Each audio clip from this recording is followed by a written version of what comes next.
Hello, my fellow target individuals. As we come here from 424 West 3rd Street, San Pedro, California, 90731. See, I got a zip code tattooed on me, but it's not San Pedro. I'm a resident, not my hometown. But, yeah, I guess I got the floor because it's real quiet today. You get me? But I can still hear them.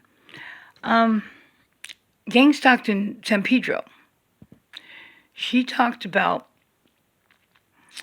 how there's cars running around and people running around when there shouldn't exactly be. Like in the middle of the day, a work day, yeah, there's cars that where, it's, calm. There's no cars barely passing.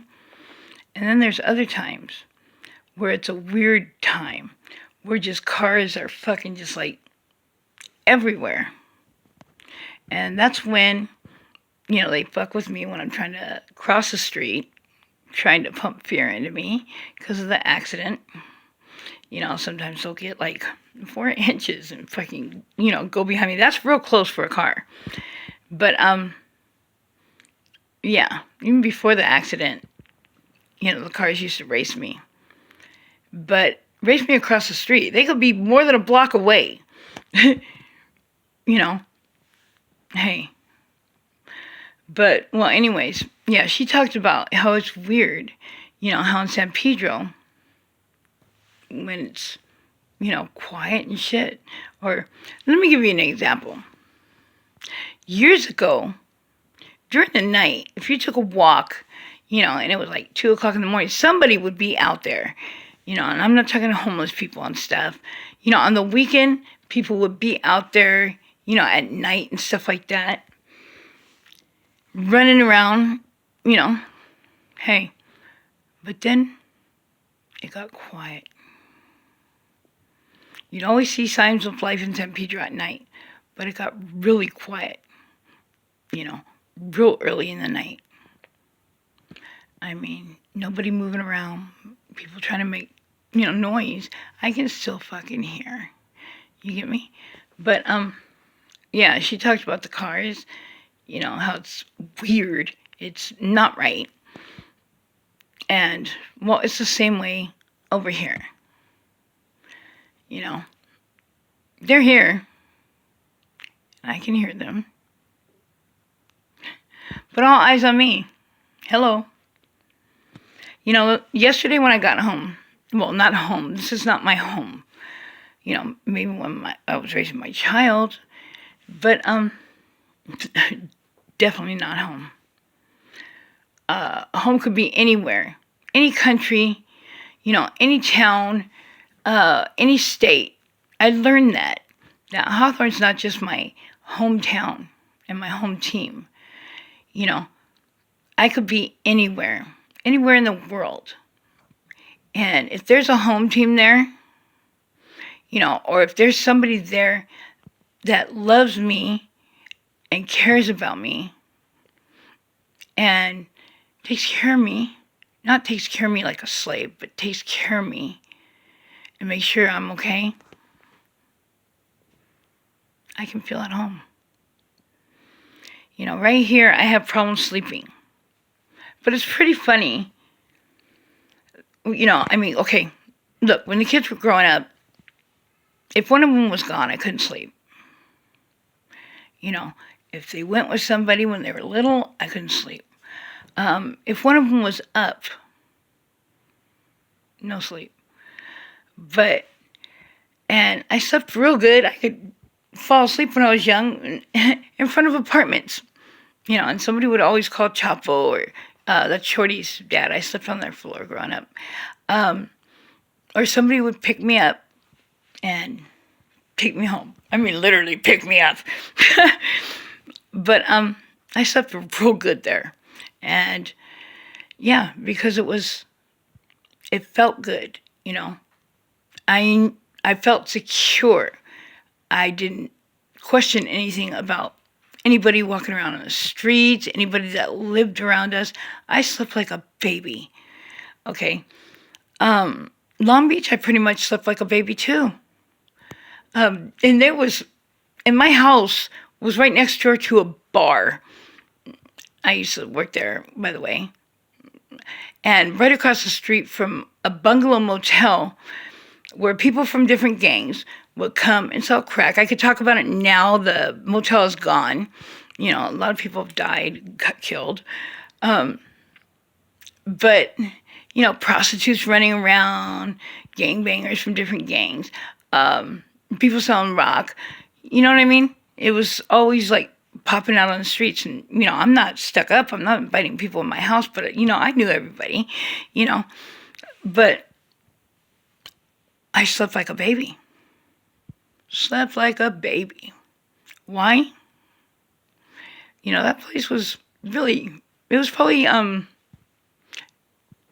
98.5% black. But it's not what the town looks like.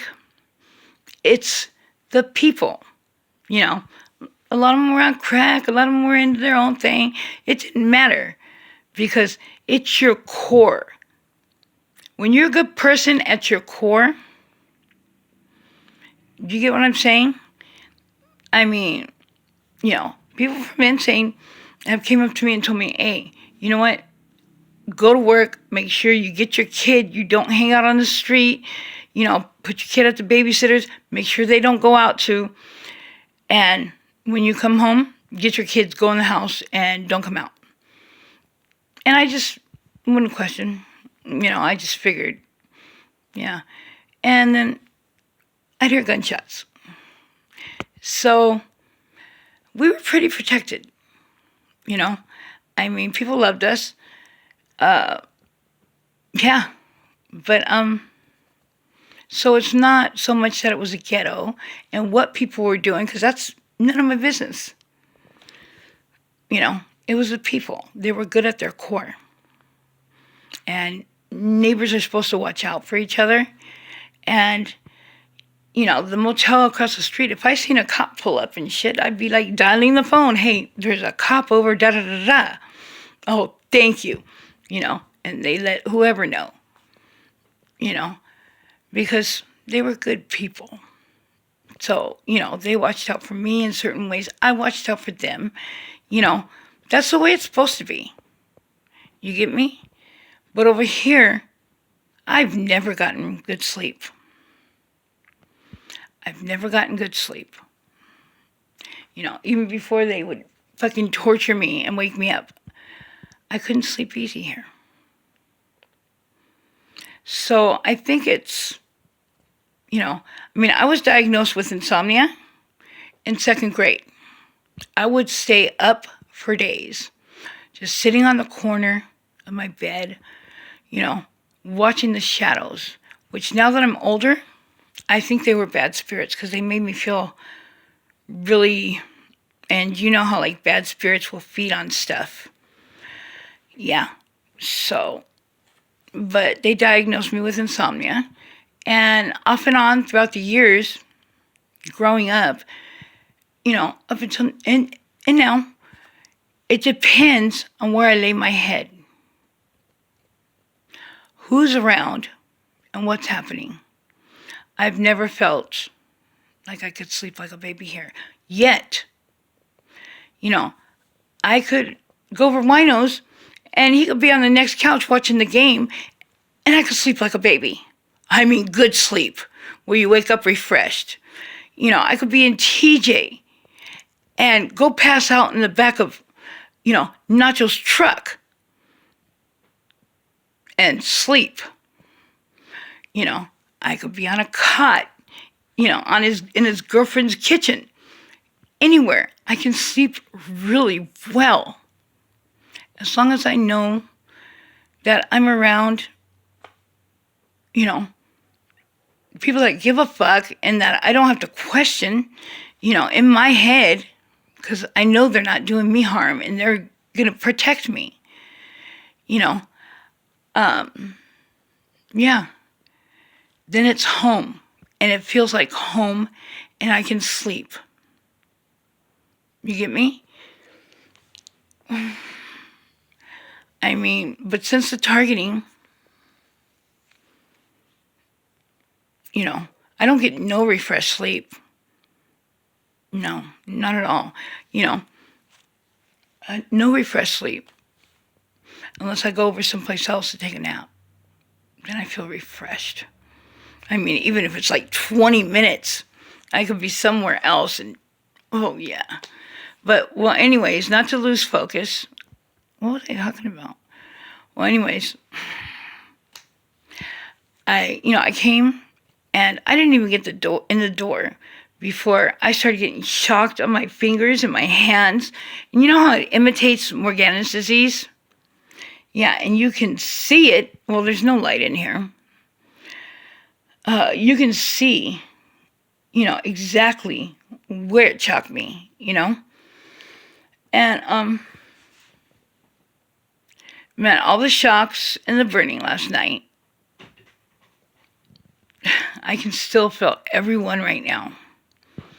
Everyone. Oh, fuck. Another thing is, how a lot of us have the ones that are getting electronically harassed. Well, anyways, or with radiation and EMFs, which comes from the broadcasting. Well, there's long-term effects. Mine have turned it down. It's only like between 400 something. And when it first started and shit, it could be over 900, which, the highest it's supposed to be is 45. Anything over 45 is radiation. So I was getting socked with radiation with high fucking numbers, every day. Years. But they turn it down and turn it down. You know what?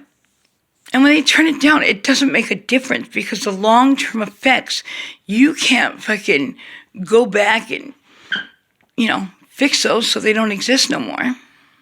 Give me back my teeth. Give me back my hair.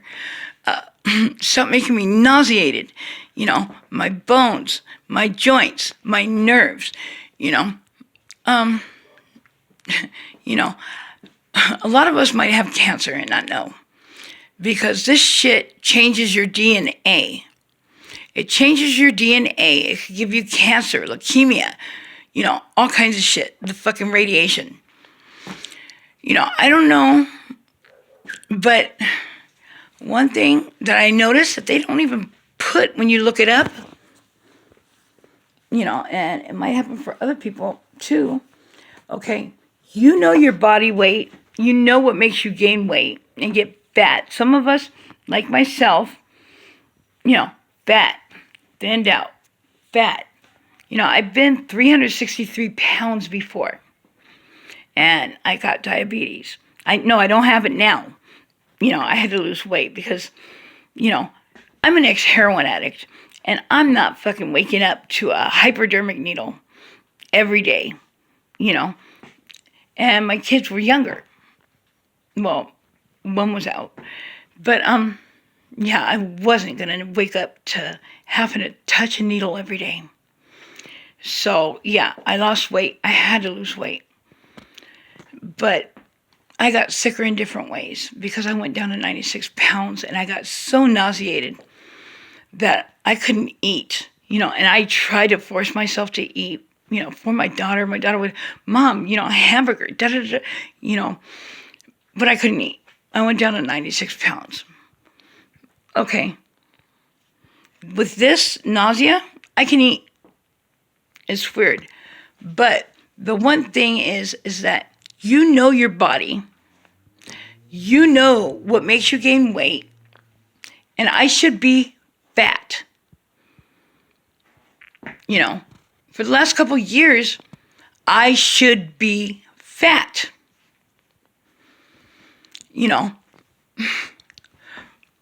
I eat.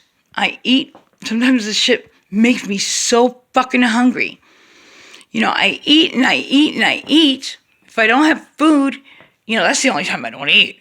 But chocolate, Pepsi, hey, but I eat, I might be thin. I might have been thin and, sometimes I got fat once in a while and stayed that way for a few years. But I don't care how thin I am. I'm a fat girl. I love cake. I love chocolate. I love spaghetti. I love to eat. Not too long ago, I ate 3 dinners in one night. And I told them, hey, you know what? I already ate dinner, but yeah, I'll take it. I'll eat it. Okay, the point is that, this long-term effect is that, look at this. I can't even find clothes that fucking fit me. I'm wearing a medium, girl pants right now, and pretty soon they're gonna, start falling down. You get me? I'm not supposed to be thin right now. I'm not supposed to. I know my body, and I know, yeah, and it's a long-term effect. I eat and I eat and I eat. See, I used to have an eating disorder. When food would come and I'd eat, and then I'd be hungry and the hunger pains, but it was the only thing I could control, so I'd stop eating. But the last time I did it, it was 2 days shy of 3 weeks. Somebody found me naked in the bathroom. Well, a friend of mine that used to live downstairs. I guess I fucked up my leg, and they hospitalized me for malnutrition and dehydration, like always. Well, not always, but every time I did that. But I had to relearn how to walk again. That's not the accident after where the Suburban was on top of me, where I had to learn how to walk around again and rehabilitate myself. And because that one took me forever. I'm forever disabled because of that. But, yeah. I shouldn't be thin. Because I eat and I'm always hungry and I'm always eating and drinking Pepsi. And I know it's bad for me. But, let me tell you this. My dad gave me the bird. Not the bird like this. He gave me the bird, the parrot. And the parrot was scared of hands because he'd been abused before. And I was cutting up pork chops. My kids were younger. Cutting up pork chops and stuff for my daughter because she was like a baby, And the big ass bird, parrot, comes walking around, and I just barely got him. Walking up on the counter and trying to get the pork chop. And I'm still scared of him because I know he's scared of hands and he's been abused. So, you get me? He's growling because he doesn't know me like that. And, well, anyways, I called my dad on the phone. And I told him, Dad, Popeye wants pork chops. I'm sitting here cutting up Peeps' meat. And he's trying to take it. And my dad said, well, why didn't you give it to him? Let him take it. I said, isn't he supposed to, take vitamins and, have his bird seed and, He said, look. He said, you could feed him his bird seed and his vitamins, and what? He might live 10 years longer. That's cool, but hey, do you want him to enjoy his life? What about you? Hey, you smoke cigarettes. You smoke cigarettes, you drink Cisco, you got a lot of habits. You want to give your habits up so you can live 10 more years? Eat kale and salads and shit. And yeah, you'll live longer. How would you like to do that? Every day, eat shit, that rabbit food and crap, just so you'll live longer. Not be able to take a hit off of your cigarette and relax. Do you want to live and enjoy yourself and eat what you want, and smoke your cigarettes and relax and know that it's like taking years off your life, but you're enjoying it? Or do you want to just like eat shit every day just so you'll last 10 years, 15 years, so you'll live longer? And that made me think, it didn't only apply to the bird. The bird ended up eating ice cream, spaghetti.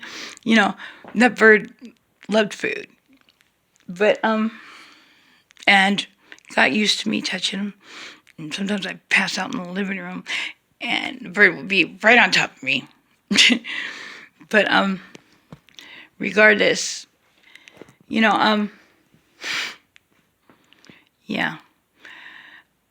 That's the one thing. They got a list of I think it's 20 things that make you a slave. And we're all slaves, since birth, when they gave you a name and gave you a number that they'll identify you with the rest of your life. But what was I talking about? I forgot.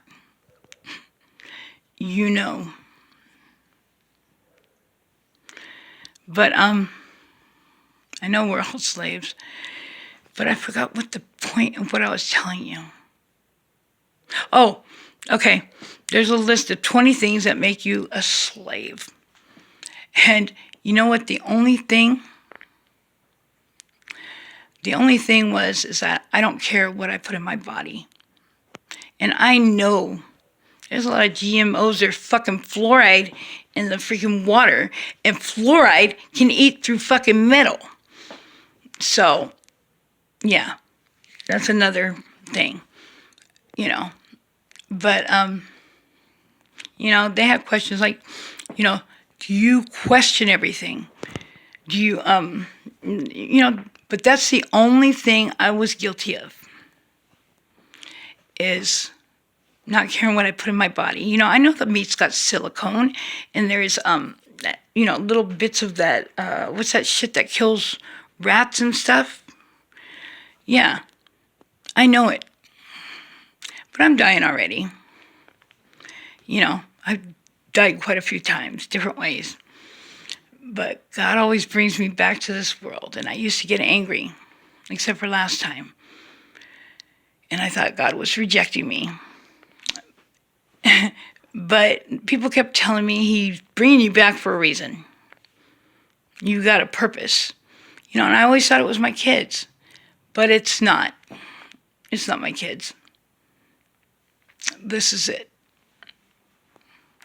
I got a prophecy from somebody at my Bible study, from God, many years ago.